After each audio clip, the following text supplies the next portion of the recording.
Good morning students. आज हम लोग हिंदी काव्य में रसखान के सवैये पढ़ेंगे। सबसे पहले हमें जानते हैं रसखान कौन थे। रसखान हिंदी साहित्य के एक मुसलमान कवि थे। उन्होंने सगुण और निर्गुण दोनों ही रूपों में ईश्वर का स्मरण किया है। रसखान कृष्ण की भक्ति में इतना तल्लीन रहते थे, कृष्ण की भक्ति से इस प्रकार मुग्ध हुए, आकर्षित हुए कि गोस्वामी विट्ठलनाथ से दीक्षा ली और ब्रजभूमि में जाकर निवास करने लगे। रसखान का जन्म 1548 में पिहानी में हुआ माना जाता है। पिहानी जो हरदोई जिले में पड़ता है। रसखान का वास्तविक नाम सैयद इब्राहिम था। रसखान उनके नाम के अनुरूप ही उन्हें रसखान अर्थात रस की खान कहा जाता था। रसखान की प्रसिद्ध रचनाएं सुजान रसखान और प्रेम वाटिका है, जो रसखान रचनावली के नाम से उनकी रचनाओं का संग्रह मिलता है।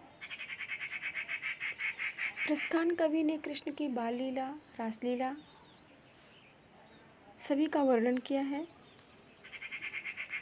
और श्री कृष्ण के प्रत्येक रूप पर, श्री कृष्ण के प्रत्येक क्रियाकलापों पर वे रिझते हैं, आकर्षित होते हैं और श्री कृष्ण को प्राप्त करने के लिए वे हर संभव प्रयास करते हैं।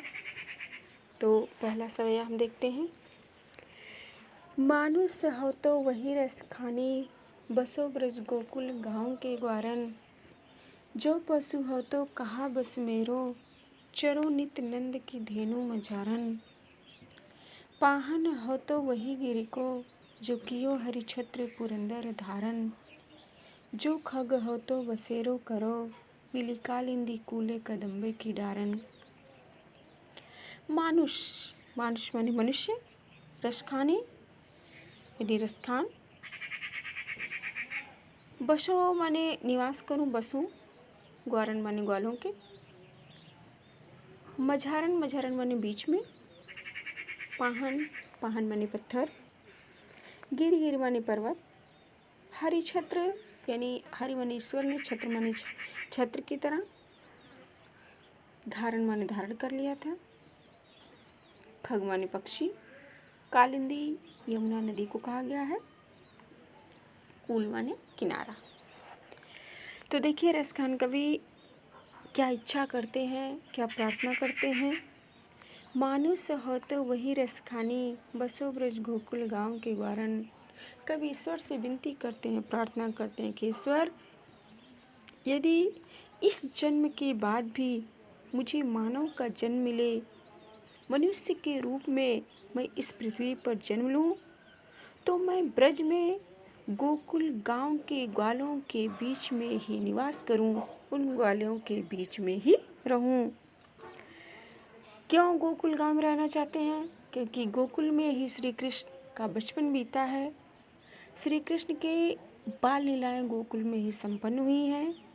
किस प्रकार श्री कृष्ण ग्वाल बालों के साथ खेलते थे, गायें चराते थे, श्री कृष्ण की मधुर यादें गोकुल में बसी हुई हैं। इसीलिए रसखान कवि कहते हैं कि ईश्वर, यदि इस जन्म के बाद मुझे पुनः मानव का जन्म मिले, मनुष्य के रूप में मेरा जन्म हो, तो मैं गोकुल गांव के ग्वालों के बीच में ही निवास करूं। जो पशु हो तो कहाँ बस मेरो, चरो नित नंदे की धेनु मझारन।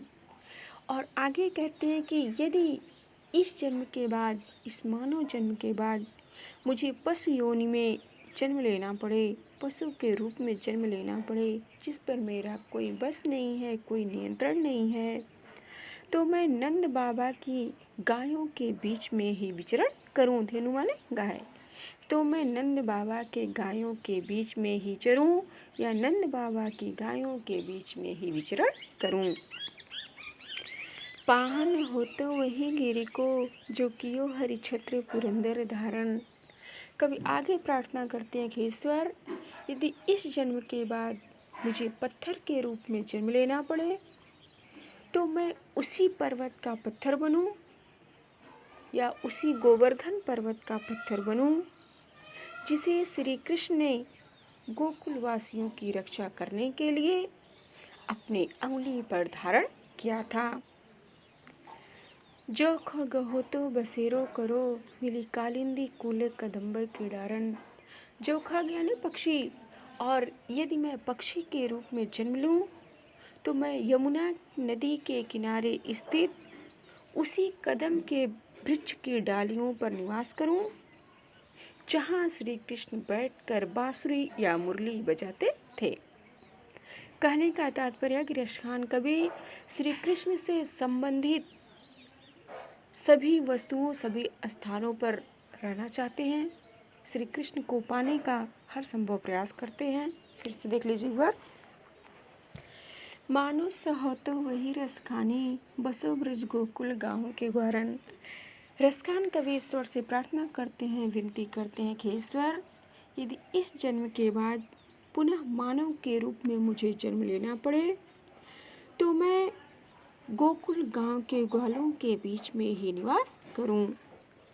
जो पशु हो तो कहा बस मेरो, चरो नित्य नंद की धेनु मझारन। और यदि मुझे पशु योनि प्राप्त हो, पशु के रूप में मैं जन्म लूं तो मेरी आकांक्षा है, मेरी अभिलाषा है कि मैं नंद बाबा के गायों के बीच में ही प्रतिदिन विचरण करूं या चरूं।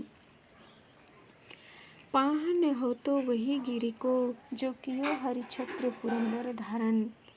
और यदि मुझे पत्थर के रूप में जन्म लेना पड़े, मैं पत्थर बनूं तो उसी गोवर्धन पर्वत का पत्थर बनूं जिसे श्री कृष्ण ने गोकुलवासियों की रक्षा करने के लिए, पुरंदर इंद्र को कहा गया है, इंद्र से गोकुलवासियों की रक्षा करने के लिए अपने अंगुली पर छत्र के समान धारण कर लिया था, उठा लिया था।